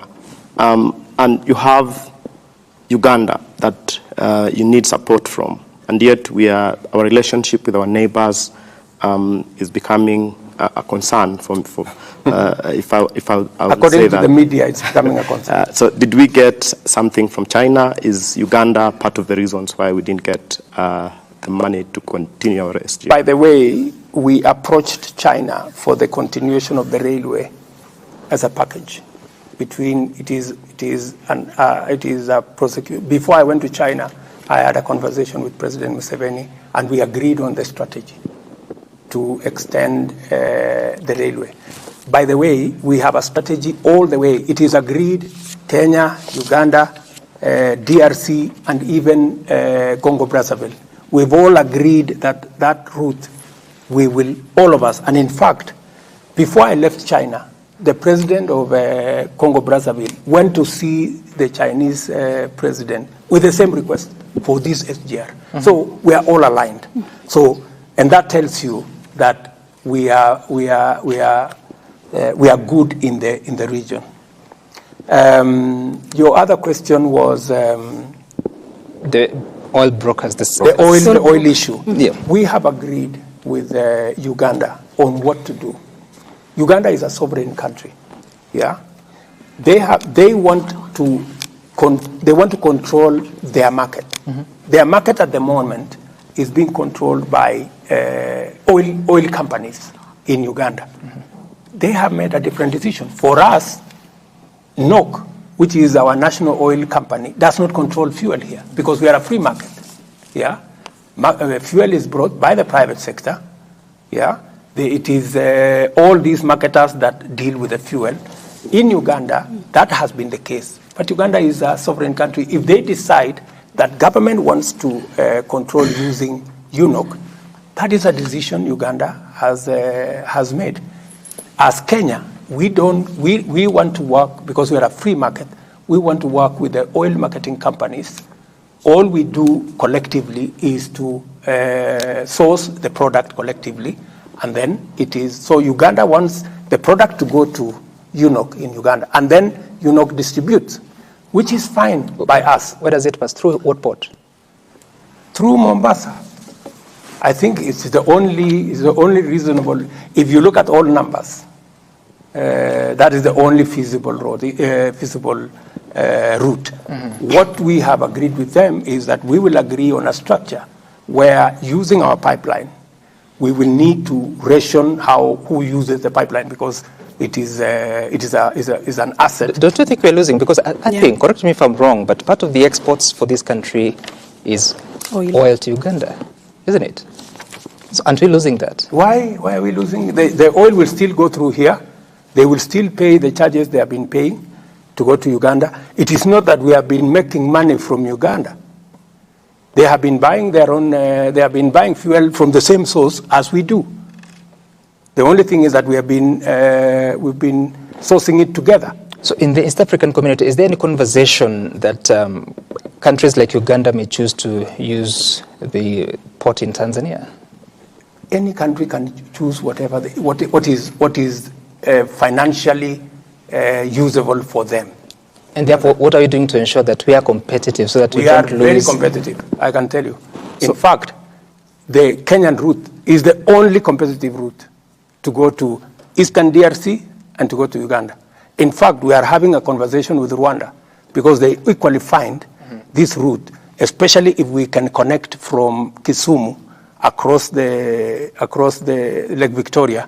That will even be a shorter route to Rwanda. So, Mr. President, if we have agreed as a region on the railway infrastructure, and really is really important even for the economy, which you are passionate about, then what is the issue? Because first it was bankability of the project, and that was to be solved by the feasibility study. Then second, it was to be the region needed to come on board as a block so that the project can become viable into the long term. So if as a region we are aligned, what is the problem? The challenge that we have now with the railway is twofold. Number one is that our headroom on debt, we cannot borrow anymore. So we have asked China to invest, not to lend us money. Yeah? We are having that conversation. And some of their companies are considering investing their money, instead of us borrowing the money. We are also having a conversation as to what is the timing. You know, when do we want this delivered? So those are the conversations that are going on. As you know, our exposure is on the limit. So we cannot, and I will not, borrow any more money. And I have made that commitment to the people of Kenya. What we can do is we are looking at alternative options. Can we have a public-private partnership that will see China and Chinese companies invest in the pipeline? That is the conversation that we are having. Mheshimiwa, mwisho, kuna swala la DRC hapa. Tuna tatizo lolote taifa la Kenya na DRC? Hatuna matatizo kabisa na nchi jirani ya East Africa ya DRC. DRC wako na uchaguzi. Sisi kama wa Kenya tulienda kuwasaidia katika changamoto walizo nazo kwa mambo ya usalama. Jeshi letu lilienda pale, tukasimamisha vita ambayo ilikuwa inaenda pale, tukiwa pamoja na ndugu zetu wa kutoka Uganda, kutoka Burundi na kutoka South Sudan. tumefanya kazi hiyo kwa muda wa mwaka moja. Baada ya mwaka moja wao wenyewe wamesema ya kwamba wanaona sasa msaada wetu imefika mwisho. Tukakubaliana, tukafanya summit hapa Arusha, tukakubaliana sasa sisi tutatafuta namna gradually to exit from the scene so that other countries can come and support them. Jana ama juzi kulikuwa na mkutano hapa Nairobi ya wananchi wa DRC, wakatoa statement. Watu wa DRC wakalalamika kwamba hiyo statement Kenya haingekubali hiyo statement itolewe pale. Msimamo wetu kama Kenya ni kwamba sisi ni nchi demokrasia. Na nyinyi mnajua, nyinyi ni watu wa vyombo vya habari. Hakuna mtu anauliza serikali kwenda kutoa taarifa yoyote. So they issued a statement from here. DRC wanted to know whether those people, we can arrest them. Then we told them, you know, Kenya is a democracy. We cannot arrest anybody who has issued a statement. We don't arrest people who have made us. We arrest criminals. If anybody has committed any criminality, we will go out of our way to deal with them. But issuing statements, how many people issue statements in Kenya against me? Every day, people are issuing statements left, right, and center. That is what the democracy is all about. And in any case, Kenya here has the biggest bureau. You guys know the biggest bureau of journalists from BBC. I don't know, CNN. I don't know where. Everybody is here. So, and that is what people are looking for. So, now, Kenya is a media hub. By recalling the ambassador from Nairobi, what does that mean? Do you have a problem now? If they decide that they want to recall our ambassador because a statement was issued in Nairobi, that is their right. But, you know, I cannot arrest anybody merely because they issued a statement. That is undemocratic. That is not how Kenya is. That is not the Kenya you all know. So, you know, we are all different. Countries are democracies in different ways. Okay. Mheshimiwa, mwisho kabisa kabla tujamaliza, siwezi kukuacha bila kuuliza swala la elimu. Tumepata malalamiko mengi sana. Nimepata jumbe nyingi tangu jana kuelezea kwamba tutakuwa na rais. Watu wengi ambao walikuwa wanafanya internship kuhusiana na JSS wanalalamika kwamba wanahitaji kupewa nafasi. Yani wapewe nafasi za kazi, manake muda wao unaishia mwezi huu, nafikiri tarehe 31. Umeweka mikakati gani ama mipango gani kuwaeka wakati ambapo pia junior secondary school inafaa kufungua mwezi wa Januari, waendelee na vile vile kuwe hakuna tatizo lolote kwa wazazi, wanafunzi na hata pia mikakati ya serikali kuhusiana na swala la elimu? Naomba tujibu hili wewe kama rais. Mimi nitajibu. Manake isiwe mambo ya kupeleka kwa wizara itafanya hivi na hivi. Mimi nitakujibu. Ndio. Mambo ya wanafunzi ama walimu wa JSS, Januari watakuwa kazini. Kwa sababu tulitoa sera kama serikali ya kwamba sectors zote kabla ya kuajiriwa permanent and pensionable unafanya kazi internship miaka 2. So they will complete, once they complete their internship of 2 years, we will hire everybody. So they need to relax. They need to go through the process. They will have the first priority when we hire teachers after the internship. And we are not doing internship only with teachers. We are doing internship with many other sectors. In fact, we've just gotten a cohort of interns at the public service, because internship is part of the learning process and the job process. So our interns that are doing a wonderful job as teachers, they need to relax. Nobody is going to take their place in January. So they'll be what? They will continue to complete. They will continue to complete their internship for 2 years. 2 years, which is a government policy, and that is understood. After the 2 years, they will be hired as we absorb others into internship to graduate slowly like that. Okay. Unahakikishia walimu wote 50,000 hivi watapata kandarasi za kudumu baada ya miaka miwili. Correct. Mr. President, we want to wind up, but a lot of conversations and many questions that are coming in, including one who is asking that, back to our earlier conversation about the housing levy and that question of accountability, do you know now how much has been collected from that levy and why it is? I know that I don't have the final figures with me here, but I know we've been collecting ever since the law was passed, and it is on average about around 60 billion shillings or thereabout, plus or minus every month. 60 billion shillings? Every month. Yes. So 60 billion shillings? I think so. I think that's the correct number. So in a year that would be 60 times 12. What is that? 720 billion? 720. Well, let me not, I don't know whether, no, maybe six, yeah, I think it is, sorry. I think it is about 6 billion, sorry, about 6 billion. So I think every year it is somewhere between 60 and 80 billion every year. Where is that money now? That money is already constructing houses. Under what law? What framework? There is already a framework. Only the court said we fine-tune the framework. That money is already constructing houses under the framework with the Ministry of Housing. That? Some of it is being used we've already allocated to National Housing Corporation. And the construction of houses is going full steam across Kenya. We have, by the way, we have 33 sites, active sites going on. I want to ask you to go to Mukuru. We are building 14,000 houses in Mukuru. If you go today to Mukuru, you will not think it is a slum.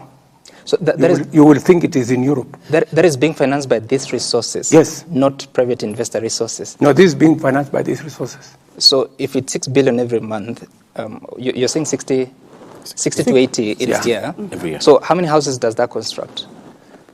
It will depend because we are constructing houses of between 400,000 per house. Others will be 1 million.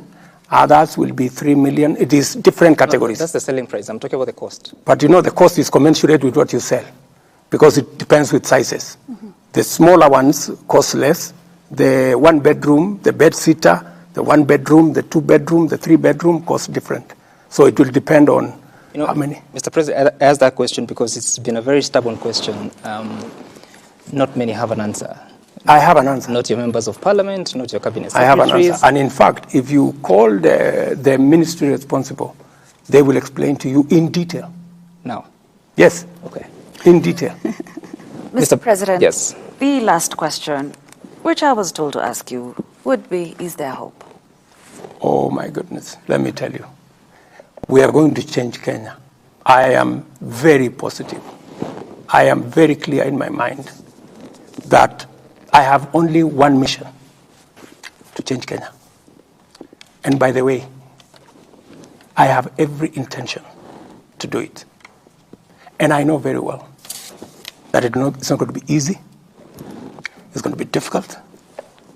But it is never too late to do the right thing. You cannot be wrong by doing the right thing. So I intend to transform Kenya. We have always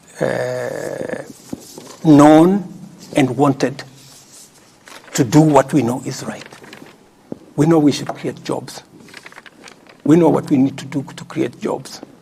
We know we should control our expenditure. We know what but the thing that has been lacking is somebody to lead the way in doing it. I intend to lead the way in doing it. Mr. President, changing Kenya. We have to leave it at that. I think that counts for a good closing remark, unless you have anything else to add. No, let me appreciate all you guys, and let me appreciate the people of Kenya. The people of Kenya are a great people. Even in very difficult times, I find a lot of encouraging messages. Many people tell me, we know things are difficult, we know you are having a difficult time, but keep on keeping on, because we know that finally this country will change. And I have every intention to keep it here until Kenya changes. Mr. President, thank you so much for your time. Thank you very much. This has been a conversation with the President of the Republic, President William Samoei Ruto, with representation from different media houses, that is KTN News, TV47, Nation Media Group, K24, KBC, and Citizen TV. Good night, good luck. My name is Sam Gituku. Bye for now.